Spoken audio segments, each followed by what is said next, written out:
त्यातून 2.5 लाख रुपये काढणारा मीच होय. 2.5 लाख रुपये रस्त्यावर चेक देऊन टाके लोक.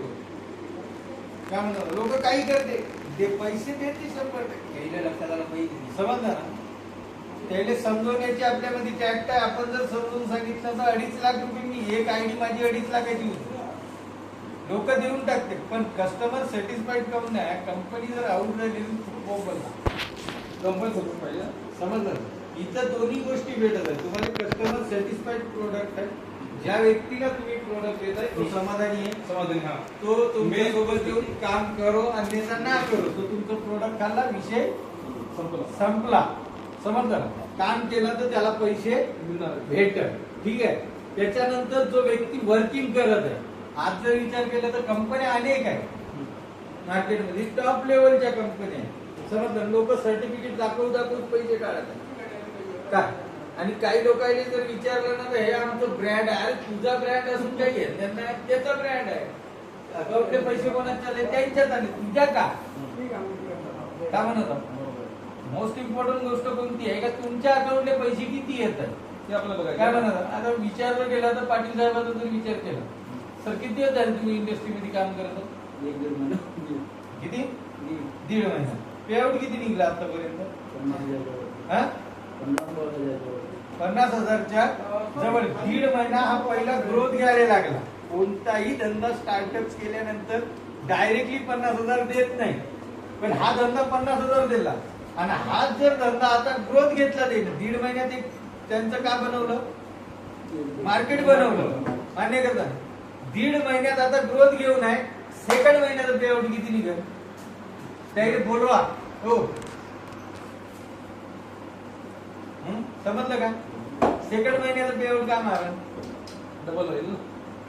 फक्त पार्ट एकच होत आहे पाटील साहेब माहिती आहे का. आपण काय करतो माहिती आहे का आपला पूर्ण फोकस कुठे आहे प्रोडक्ट विकण्यामागे. प्रोडक्ट तुमचं सोनं आहे मी मान्य करतो ना पण त्याचा सेकंड पार्ट सुद्धा मगाशी जे शिकवलं गेलं ना सेकंड पार्ट काय जोपर्यंत तुम्हाला घोड्याची साथ भेटणार नाही तोपर्यंत रथ तुमचा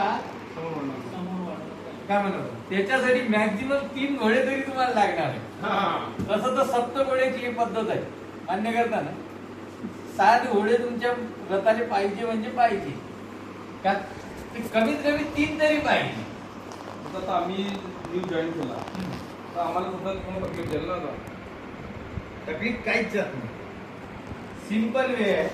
तुम्ही एखाद्या व्यक्तीला औषध दिलं 5 दिवसाचं औषध दिल्यानंतर त्यांना रिझल्ट आला. रिझल्ट आल्यानंतर त्या काकाने काय सांगितलं काका बाकीचं काय सांगू काका एक काम करा ना तुम्हाला रिझल्ट आला चांगलं वाटत आहे ना एक काम करा तुमच्या माध्यमातून 5-10 लोक द्या 5-10 लोक द्या एवढंच सांगा. खरंच द्या मी तुमचा पोरगा आहे बरं मी तुम्हाला समाधान दिलं ना त्याला इमोशनल टचअप करा. समजलं का नाही समजलं. तो 100% तुम्हाला 2 तरी पेशंट देणार म्हणजे देणार. सर्व्हिस कोणा द्यायची त्याच्या लोकांनी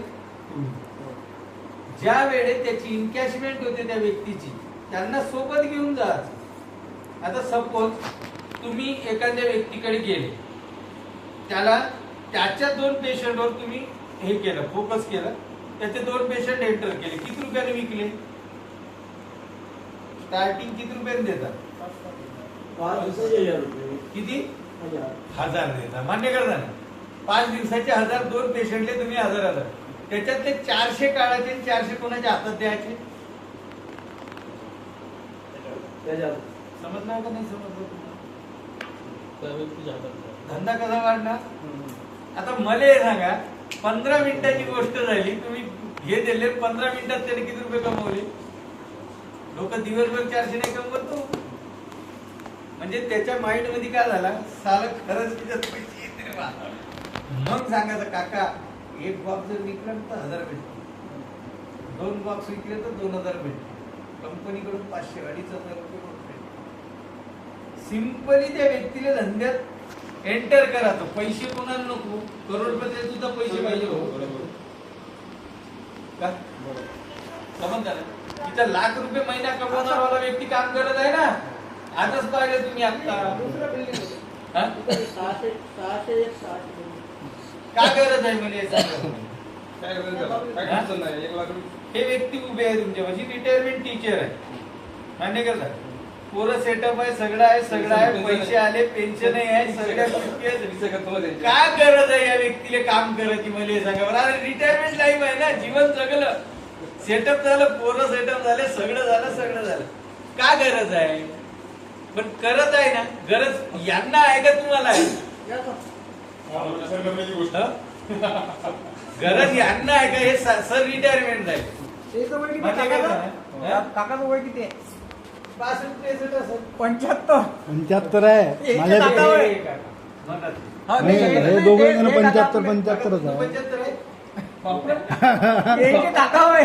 माझे काका आहेत ते यायचे काका होय.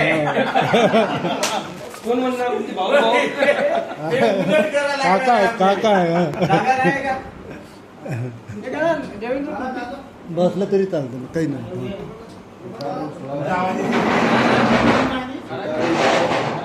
रिटायरमेंट होऊन 16 वर्ष झाले. तुम्हाला सर मला 10 वर्ष झाली 6 वर्षाचा डिफरन्स आहे.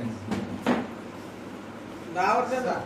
समजला? या वयात आठ, नऊ हे लोक वर्षाचं. जर का कडकडीनं जर करत असेल तर मग आपण आज गरज यायली आहे का? आपल्याला पेन्शन आहे त्याच्या पाशी. आपल्याला काय नाही, खाली आहो आपण. काय म्हणाला? जीवन जगायला पोरं सेटल झाले, सगळं झालं. जीवन जगायला त्याच्यापाशी एक सोर्स ऑफ इन्कम आहे. आणि यांची जे हे आहे ना, ख्वाहिश खूप छोटी आहे. यांची शोक नाही आहे जेवढे आपले आहे. काय म्हणाला? समजलं? गरज यांना आहे का आपल्याला आहे? आपल्याला कारण की आपल्याला आपल्या मुलाला सेल करायचे आहे. समजलं का नाही समजलं? समजलं. तुमच्यासमोर लागली नाही आमच्या कंप्लीट आहे यांच्या कंप्लेंट आहे. त्याचे मुलं फॉरेन मध्ये म्हणजे चांगल्या मुलं आहे सगळं. हेच सांगत आहे. काय म्हणत? म्हणजे तुम्ही समाजसेवेत निघाले.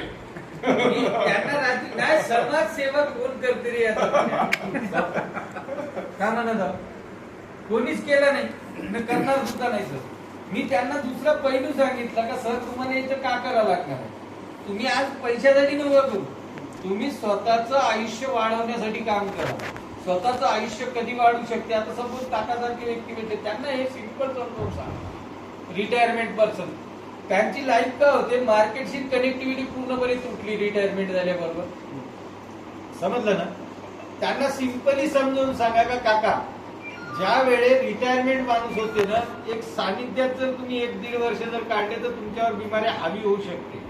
पण तोच जनसंपर्क जर तुमचा निरंतर जर चालू राहिला, विचाराची देवाणघेवाण जर तुम्ही लोकांबरोबर करत जर राहिले तर तुम्हाला कुठलाही आजार, कारण आजार कुठून चालू होते? आणि विचार ज्यावेळी आपण वाटतो ना त्यावेळी दिमाग खाली होते. समजलं ना? हे समजून सांगा तो व्यक्ती एंटर होणार सर. सिंपल आहे बिझनेस करण्याचा पद्धत का? संदीप सर, एकट्या माणसानं 9 डब विकले. नाही एक वर्ष असतं ना मी continue- नाही 1 वर्ष वाजत 1 वर्ष झालं आता एक वेळ झालं फक्त. 1च वर्ष 9 डब स्वतः यायचं. आम्ही पर्ण समजलं? आणि कोण? जो टीम के लीडर है आप हो, समझ गए ना? हाँ? तुम्ही लीडर आहे. संजू सर तुम्ही आहे, कमल सर तुम्ही आहे. जसं राहुल सर करत आहे ना त्याच पद्धतीने तुम्हाला करावं लागणार आहे. यांची झूम मीटिंग मॅक्झिममली हप्त्यातून 2 वेळा असते.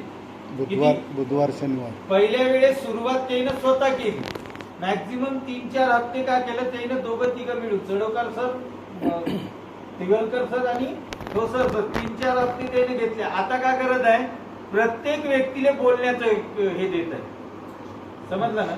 कंटिन्युटली आपण सेमिनार घेऊ शकत नाही ना. मग काय करा माहितीये का? त्या व्यक्तीला नॉलेज जर वाढवायचं असेल तर त्याला 1 घंटा सपोज